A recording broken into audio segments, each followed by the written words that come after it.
Está começando mais um programa Mulheres Mais Fortes e vamos continuar falando sobre idosos e sua qualidade de vida. Quem vai conversar conosco é a Ana Bianca, coordenadora de políticas da pessoa idosa da Prefeitura Municipal de Santos. E mais, temos Momento em Família e o quadro Saúde. Continue nos assistindo porque o programa Mulheres Mais Fortes está só começando.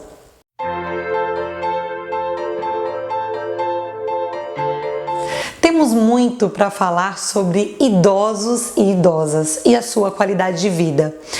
E eu comecei esse assunto no programa anterior, onde nós falamos um pouco dos direitos dos idosos. Hoje nós vamos falar um pouco mais sobre violência contra o idoso. Eu bati um papo com a Ana Bianca, que ela é coordenadora de políticas da pessoa idosa e ela entende muito do assunto. Já foi presidente do Conselho do Idoso em Santos e é uma pessoa que está se atualizando muito e sempre. Eu convido você a assistir este bate-papo que foi super gostoso e olha que tem muita novidade e muito esclarecimento sobre a pessoa idosa. Vamos assistir? Ana Bianca, um prazer enorme te reencontrar e quero já te agradecer aí a sua presença aqui no programa Mulheres Mais Fortes. Seja muito bem-vinda. Cristina, eu que agradeço o convite, parabéns pelo programa e parabéns também pela temática tão importante que são os nossos idosos, né? Ah, é verdade. Bom, eu tô com 45, não é segredo, né? Mas a gente vai chegar lá, é o que pelo menos a gente torce, e a gente torce também pra gente chegar com qualidade, né? E a gente vê tanta coisa, foi isso que me chamou a atenção. Mas antes de começar esse bate-papo, que eu tenho certeza que vamos ter muitas instruções, muitas coisas legais, gente, eu tenho certeza que vai ser muito esclarecedor. Eu quero convidar você, Ana, e todos que estão assistindo o programa Mulheres Mais Fortes para assistir continuidade do programa Saúde Brasil, que a gente encontrou lá no YouTube e nós, no último programa Mulheres Mais Fortes, mostramos para vocês um pedacinho. E hoje nós vamos assistir a outra parte que vai falar sobre violência contra o idoso. Um assunto, né, gente, que acaba pesando um pouco, né, Ana? Sim, bastante. Um assunto delicado, um pouco indigesto, mas a gente tem que tocar nesse assunto, porque acontece numa frequência muito grande, e para prevenirmos, para podermos colaborar como cidadãos, como pessoas do bem, né, dando nossa contribuição para poder fazer a diferença aí nessa situação tão difícil e tão triste que a gente encontra no nosso país, mas no mundo todo, viu, Cris? Não é só aqui, não. Mas a gente vai falar bastante do Brasil, né? Brasil e Santos. Com certeza. Então vamos assistir, porque eu tenho certeza que, assim como eu, você vai aprender muito. E tenho também certeza que tem um idoso do seu lado, eu não sei de que lado, mas ele está do seu lado e você vai se identificar com as informações. Vamos assistir? Além dos fenômenos inerentes ao processo de envelhecimento, a pessoa idosa também está suscetível ao fenômeno da violência. Trata-se de um problema com consequências devastadoras para os idosos, pois acarreta baixa qualidade de vida, estresse psicológico, falta de segurança, lesões e traumas, bem como o aumento da morbidade e mortalidade. A violência contra o idoso é qualquer forma de violação dos direitos da pessoa idosa. Então, a gente às vezes não sabe dizer o que é a violência, mas quando a gente vê, a gente reconhece, né? Para a OMS, Organização Mundial da Saúde, violência contra o idoso, também chamada abuso contra o idoso, é definida como um ato único ou repetido ou falta de ação apropriada ocorrendo em qualquer relacionamento onde exista uma expectativa de confiança que cause danos ou sofrimento a uma pessoa idosa. Por relacionamento onde exista uma expectativa de confiança, entende-se proximidade do idoso com outras pessoas, como cônjuge, parceiro, filho ou outro familiar, amigo, vizinho ou cuidador, do qual dependa. Segundo dados da Organização Mundial da Saúde, pelo menos 15,7% das pessoas com 60 anos ou mais são submetidas a algum tipo de violência. Ou seja, 1 em cada 6 idosos é vítima de algum tipo de violência em todo o mundo. No Brasil, estima-se que haja mais de 30 mil casos por mês de denúncia de violência contra idosos, sendo a mulher mais acometida. E acredita-se que esses dados provavelmente são subestimados, pois muitos casos de violência e abuso contra idosos não são relatados. Vamos conhecer os principais tipos de violência contra o idoso. Violência física. Qualquer comportamento que implique agressão física. Por exemplo, crimes de ofensa à integridade física, maus tratos físicos, sequestro, intervenções e tratamentos médicos arbitrários. Sinais de possível violência física: lesões sem explicação, como feridas, arranhões, nódoas negras ou cicatrizes recentes, fraturas ósseas, luxações ou ruptura de ligamentos, relato de excesso de medicamentos ou aparente incapacidade para aderir à terapêutica. As embalagens estão mais cheias do que o esperado. Lentes ou armações dos óculos partidas. Sinais de ter sido amarrado, isto é, marcas de cordas nos pulsos. Violência psicológica verbal. Provocar intencionalmente na pessoa idosa dor, angústia através de ameaças, humilhações ou intimidação de forma verbal ou não verbal. Por exemplo, insultos, ameaças, humilhação, intimidação, isolamento social, proibição de atividades. Sinais de possível violência psicológica verbal. A pessoa idosa encontra-se emocionalmente perturbada. Aparenta isolamento, insônias, medo de outras pessoas, depressão não habitual. Manifesta uma recusa inexplicável em participar nas atividades normais, depreciação e/ou ameaças por parte de membros da família. A violência psicológica ou verbal é a segunda causa mais comum de violência sobre as pessoas idosas, imediatamente a seguir a negligência. Violência sexual. Violência na qual o agressor abusa do poder que tem sobre a vítima para obter gratificação sexual sem o seu consentimento, sendo induzida ou obrigada a práticas sexuais com ou sem violência. Sinais de possível violência sexual: nódoas negras nos seios ou genitais, doenças venéreas ou infecções genitais inesperadas, hemorragia genital ou anal sem explicação, roupa íntima rasgada, manchada ou com sangue. Negligência e abandono. É o ato de omissão de auxílio do responsável pela pessoa idosa em providenciar as necessidades básicas necessárias à sua sobrevivência. Por exemplo, o crime de omissão de auxílio e não providenciar acesso a cuidados de saúde. Sinais de possível negligência e abandono: perda de peso, má nutrição, desidratação, falta de condições de higiene do quarto, encontrar-se sujo ou sem ter tomado banho, roupa ou agasalhos inadequados para a estação do ano, falta de condições de segurança da habitação, aquecimento, material elétrico sem proteção, desaparecimento do idoso em local público. Violência financeira, econômica. Qualquer prática que visa a apropriação ilícita do patrimônio de uma pessoa idosa e pode ser realizada por familiares, profissionais e instituições. Práticas de violência financeira econômica. Forçar a pessoa a assinar um documento sem lhe explicar para que fim se destina. Forçar a pessoa idosa a celebrar um contrato ou a alterar o seu testamento. Forçar a pessoa idosa a fazer uma procuração ou ultrapassar os poderes de mandato. Tomar decisões sobre o patrimônio de uma pessoa sem a sua autorização. Levantamentos significativos da conta da pessoa idosa. Mudanças suspeitas de beneficiários de testamentos, seguros ou de bens. Forçar a pessoa idosa a fazer uma doação, nomeadamente para reserva de vaga ou entrada em equipamento. Existe muito a ideia de que o patrimônio da pessoa idosa é da família e, a partir de certa idade, esta faz tudo para administrar os seus bens, atropelando a lei. Violência doméstica.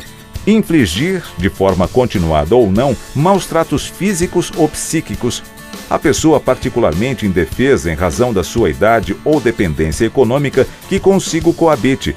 Por exemplo, castigos corporais, privações da liberdade e ofensas sexuais, O crime de violência doméstico é público, ou seja, qualquer pessoa que saiba ou suspeite que uma pessoa idosa está a ser vítima deste crime tem a obrigação de denunciar. Violência institucional. É o tipo de violência que o idoso sofre no transporte público ou em instituições públicas ou privadas que não oferecem um tratamento digno e adequado para a sua idade. Por exemplo, não ceder o lugar no transporte coletivo, ser agressivo quando o idoso demora para pedir algo, entre outros. O reconhecimento da violência contra o idoso não é fácil. E os profissionais de saúde devem estar preparados e atentos para sinais e sintomas que indiquem que o idoso está sofrendo algum tipo de violência. Na violência contra o idoso, o profissional de saúde é o que primeiro detecta muitas vezes os casos de violência, né? Porque o idoso ele pode começar a ir para o serviço de saúde porque sua pressão alta não está compensada, o seu diabetes não está controlado, apesar de receber a medicação, receber a orientação, porque aí pode estar tendo um caso de violência psicológica, negligência, o profissional de saúde consegue perceber isso. Por isso que é importante que os profissionais estejam preparados e também saber abordar o idoso em relação a essa violência, né? Porque não basta só você ter a suspeita, você tem que tentar conversar com o idoso e mostrar que existem outras opções, que viver sem aquela tipo de violência é possível também, né? A violência contra o idoso geralmente é cometida por um familiar ou um cuidador próximo. Às vezes, o agressor também pode estar passando por um momento difícil e não sabe lidar com o idoso. Geralmente, quem comete nesses estudos mostram que realmente a maioria deles são os familiares. A violência vem de dentro de casa.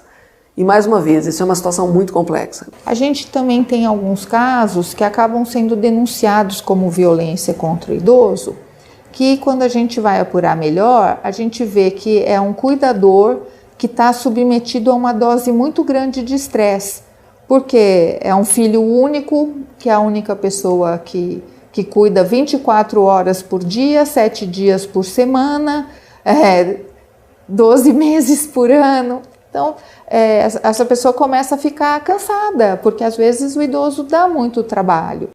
Outro dado que está chamando a atenção é o aumento da violência por parte dos netos. Um dos dados impactantes e que nós estamos estudando é que no Disque 100 ele revela que aumentou o número de crianças que agridem os seus avós.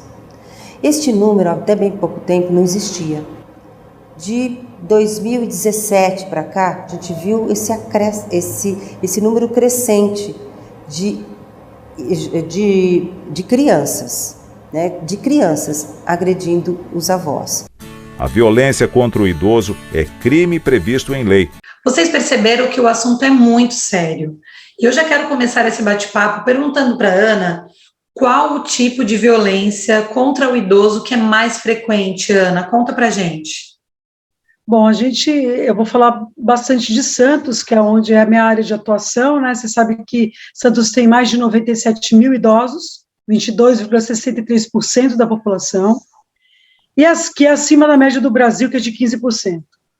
E a notícia é que, assim, a negligência ou o abandono estão em primeiro lugar, tá? E acontecem com mulheres de 60 a 69 anos, que me deixou um pouco pasmo, eu diria. Quando a gente pensa em violência, a gente retrata aquele idoso mais vulnerável, com mais idade, e não é isso que acontece. Então, tem que ter uma reflexão sobre isso. Em segundo lugar, entra a física, psicológica ou sexual. Então, está nesse patamar. E um dado muito triste também, que tem acontecido em âmbito Brasil, em Santos não é diferente, é o aumento de crianças fazendo a violência contra os seus avós. Então, isso é muito triste, é muito grave, por isso que a gente tem que batalhar aí por uma educação na longevidade, né? Para que essa terminologia e esse processo de envelhecer cheguem nas crianças desde a sua base. Então, são os dois dados aí tristes que a gente tem que trazer, mas que são realidades, né?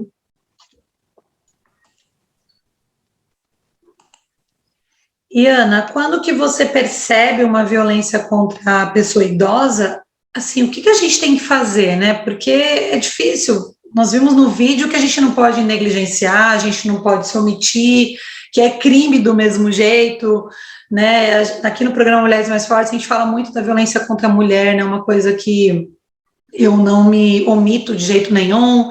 Todos sabem, me conhecem na minha trajetória, eu sofri violência doméstica, eu hoje sou embaixadora do AMO, que é um botão do pânico, levo e percorro todas as cidades, o que também eu tenho expandido isso do botão para idosos também, né? Então, Sim. quando você percebe, assim, quando a pessoa percebe que o idoso está sendo maltratado, está sendo acometido de uma violência, o que que nós temos que fazer? Então, primeiro a gente tem que perceber a mudança que acontece quando é algo caseiro, é uma coisa, é a nossa percepção. Quando a gente sabe que o vizinho está sofrendo essa violência, uma mudança de comportamento, alguém que é usuário de drogas dentro da casa, enfim, tudo que vai desencadear uma violência, a gente tem que simplesmente, não podemos lavar as mãos, tem que denunciar. Essas denúncias podem vir, primeiro, do Disque 100, Disque 190, no caso de Santos, Delegacia de Proteção ao Idoso de Santos, tem o telefone 3228-6400, fica na Avenida São Francisco 136, das 8 às 19, de segunda a sexta-feira. Ah, tudo bem, só de segunda a sexta-feira e nesse horário, você pode denunciar em qualquer delegacia próxima à sua residência. Não precisa ser a do idoso. É algo que esteja próximo à sua residência, você pode ir lá e fazer a denúncia. Outra coisa, temos a Defensoria Pública do Estado de São Paulo, 3221-3591. Temos em Santos o Conselho Municipal do Idoso, 3202-1900, ou por meio do e-mail, cmi@santos.sp.gov.br. Importante, Cris, que as pessoas têm que legitimar a denúncia. As pessoas têm que colocar dados na denúncia. Quando você passa por e-mail para ir para o conselho, você tem que falar, meu nome é tal, meu RG é tal, meu CPF é tal, eu moro na rua aonde eu estou vendo que... E narrar aquilo com dados, porque senão se perde. Se for uma denúncia gravíssima, é automaticamente enviado ao MP, Ministério Público, quando for muito grave. Então, quer dizer, são condições. E provocar nas pessoas que o que acontece com o outro reflete em você. Né? Parar com isso, não tem na minha casa, é problema deles, né? E não é assim que funciona, você salva vidas. Você salva vidas. Então, tem todos esses telefones e que você pode recorrer e que a gente tem que fazer propaganda disso, que muita gente desconhece. É um assunto delicado, é um assunto que a gente pensa que só quem sofre são os idosos em alto grau de vulnerabilidade ou com uma idade avançada, porque também a gente tem que separar que idoso é. A gente pensa que idoso de 60 anos é idoso, que também já está um pouco ultrapassado, a gente vai conversar sobre isso.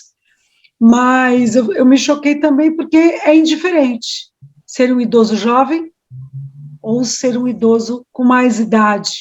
Essa violência, inclusive, ocorre com o idoso mais jovem, falando especificamente de Santos. Muito, muito boas informações, e eu vou já aproveitar e colocar depois uma arte lá no meu Instagram do programa Mulheres Mais Fortes, no meu Instagram pessoal também, que eu sempre vinculo um com o outro. Vamos colocar essas informações. Como a Ana falou, é importantíssimo que todos nós possamos saber o que fazer, né? Porque realmente hoje não dá, né? Hoje tem até uma lei, que eu não me lembro agora qual é, mas desde a violência contra a mulher e violência contra o idoso e criança, no condomínio, o síndico é obrigado a tomar as providências. Acabou, gente, aquela história de você ficar calado e não fazer mais nada. Porque o que eu não quero para mim, eu não quero para o outro. E assim é o seu vizinho, Exatamente. Não é só a sua família, né? Então, Exatamente. muito bom mesmo, Ana, todas essas informações. muito legal. Eu sei que algumas pessoas estão assistindo, podem ter a dúvida. Delegacia do idoso, como tem só em Santos, por exemplo, Cubatão não tem. A pessoa, um idoso, ele vai fazer a denúncia, ele faz na delegacia daqui, ou ele pode também na delegacia do idoso de Santos? Eles recebem pessoas? Não, ele vai na delegacia da cidade dele, normal, que é a mais próxima, a mais rápida, e aqui vai tomar providência. As pessoas ficam querendo intitular, não interessa, é violência. Violência, qualquer violência. Você vai procurar a delegacia mais próxima da sua residência. Tá? Muito bom, muito bom. Agora tem uma pergunta que é até uma curiosidade, né? A gente fala que até na área da saúde as mulheres se cuidam mais, né, do que os homens. E o homem acaba negligenciando a saúde dele. Isso tem, né? A questão do câncer de mama mesmo, tem várias campanhas mais para as mulheres, mas a gente sabe que tem o câncer também de mama do homem. Nós temos um quadro aqui de saúde que o Dr. Clemente da Multimagem faz parte, ele tem falado sobre isso, como detectar, e falou do homem também. E a curiosidade é, o homem idoso, ele se cuida mais que a mulher idosa? Então, Cris, a cultura do cuidado no nosso país tem gênero, ela é feminina. A menina ganha bonequinha para cuidar. O menino ganha bola para chutar. Não pode cair, não pode chorar, ele tem que ser forte. Aquela menina vai crescendo e, além de cuidar da boneca, ela vai cuidar de uma futura filha e vai cuidar daquele menino ainda que chutou a bola. Então, é assim, a mulher eu me cuido, eu te cuido, você cuida, nós cuidamos de todos. Nós, culturalmente, fomos condicionadas a isso. Então, precisa mudar, por quê? O idoso, ele não fez isso durante a infância toda dele, como que em fase adulta, ele vai procurar médico, ele vai... Você vê sempre a mulher arrastando, é a mulher que marca, é a mulher que leva, é a mulher... Tudo, o tempo inteiro. Filhos e maridos e qualquer ente da família da área masculina. E nas dimensões do cuidado, que os especialistas na área da longevidade falam, o principal cuidado é o autocuidado, é o prioritário, realizado por onde? Através de campanhas de conscientização e preventivas. Depois tem o outro cuidado, Cris, que é o informal, que é aquele que é exercido pela família e amigos que cuidam de nós. O outro cuidado é o comunitário, que é aquele que é realizado pela assistência básica do poder público. E o institucional, que é o cuidado já quando vai para uma LPI, que é a instituição de longa permanência, ou hospitais. O poder público, infelizmente, ainda injeta muita grana quando já está institucionalizado, quando aquele idoso já precisa do hospital ou estar numa LPI, acamado ou em alto grau de vulnerabilidade. E enquanto a gente tem que fazer essas campanhas preventivas, para quê? Para minimizar o impacto, para ele não se tornar esse idoso vulnerável. O idoso tem que tornar, a gente tem que manter o idoso com autonomia, protagonismo, independência. Quanto mais ele tiver as rédeas da vida dele, menos impacto vai ter, tanto na família, quanto na saúde pública.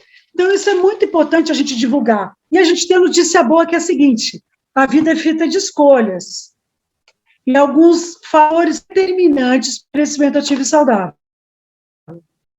25% apenas a gente herda dos pais, a herança genética. Mas 75% se alimenta, se você possui ou não vícios, se você pratica esporte, se você tem bons amigos. Como que você vai lidar com esse envelhecer? Vai fazer você envelhecer mais e melhor, se você se cuidar. Então, homens, a mulherada fala, nós não queremos ficar viúvas. Então, os homens têm que se cuidar. Porque acaba acontecendo o quê?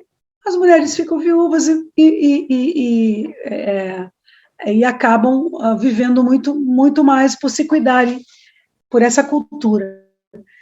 A gente tem outro dado também interessante, depois você vê como que você quer ampliar aí no conhecimento, mas dentro do conceito de envelhecimento ativo e saudável, a gente tem 4 capitais, e isso é uma nomenclatura e um estudo do Dr. Alexandre Kalash. Importante a gente dar nome para quem está aí há mais de 4 décadas estudando sobre isso. Ele diz que para a gente envelhecer bem, a gente precisa juntar 4 capitais. O primeiro capital, Cris, a saúde, é o bem-estar biopsicossocial. O segundo capital é o conhecimento, que não é ligado só ao conhecimento formal, mas a estarmos conectados nessa grande explosão tecnológica, que é o que a gente está fazendo aqui. O terceiro capital é o social, são os nossos relacionamentos, com a família, com os amigos. E o quarto capital é o financeiro, guardar um dinheirinho no bolso, emoldurados por um propósito de vida. Se você consegue ter saúde, conhecimento, um relacionamento bacana, guardar um dinheirinho e saber por que você acorda todos os dias, você vai envelhecer bem. Então, isso é estudo, isso é diagnosticado. Está tudo aqui. A gente só tem que fazer valer. Mas tem o lado negativo. Posso continuar, Cris? Vocês viram que tem muita coisa para a gente saber e entender da pessoa idosa. E a gente sabe que sempre tem uma pessoa idosa ao nosso lado, né? Se não é a gente, ela tá na nossa casa, ela é uma pessoa idosa que é vizinha, é uma pessoa querida da nossa família. Então, eu tive que dar uma pausa no meu bate-papo com a Ana, mas no próximo programa ela estará conosco, porque essa conversa continua, porque nós temos muitas coisas para falar. E agora nós vamos para o quadro Momento em Família. Claro que tem idoso e tem o Gabriel, gente. Sempre tem as travessuras do Gabriel. Vamos assistir? Também não. Tu tá brincando de quê? O ratinho. Vai fazer o quê com as massinhas? Cadê o notado? Pergunta pros amiguinhos e pras tias se eles querem brincar de massinha com você. Perguntar um ratinho. Olhando aqui, né? Perguntar um ratinho. Aí, ó. Um monte. Aê, ó, foi sozinha. Eita, ó. Uhul! É 10 vezes também esse aí? É o que ela conseguiu, acho que 10 anos mais. Cansou? Vai, Maria, 4. Olha! Cansou, né? Vamos lá, vamos fazer uma paredinha ali agora. Ah, tá bom, pai, isso tá bom. Esse Momento em Família sempre tem surpresas, não é mesmo? Agora nós vamos falar de saúde com o Dr. Clemente da Multimagem. Ele tem dica pra gente, hein? Em relação às crianças, os exames mais procurados são os exames relacionados, por exemplo, a trauma.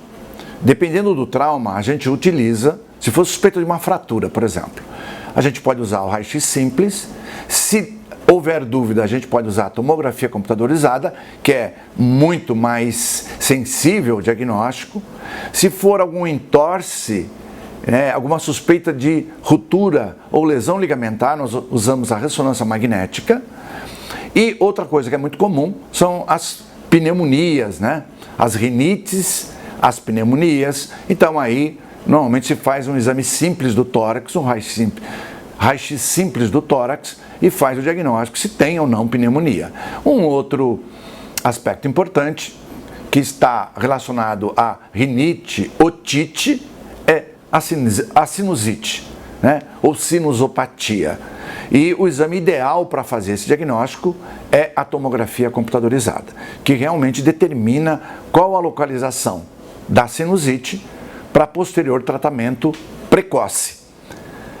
O raio-x comum dos seios da face não é muito bom para o diagnóstico de sinusite e às vezes a criança fica sem medicação, o que piora o quadro de forma extremamente importante. E para você que está nos assistindo e gosta de falar do assunto saúde, mande suas perguntas, porque no próximo programa o doutor vai estar respondendo várias perguntas, já tenho recebido algumas e eu quero que você contribua com o nosso programa e com o nosso quadro Saúde.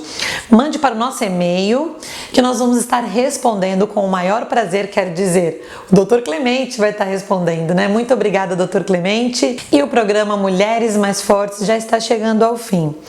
O assunto é tão interessante, tão sério e ao mesmo tempo tão gostoso de falar que passa rápido o programa, né? Mas antes de finalizar e fazer os meus agradecimentos, eu quero te lembrar que no próximo programa nós vamos iniciar uma campanha que vai se chamar Valorizando o Comércio Local da sua cidade. Então você, comerciante que se interessa Entre em contato conosco para participar desta campanha de valorização do comércio local.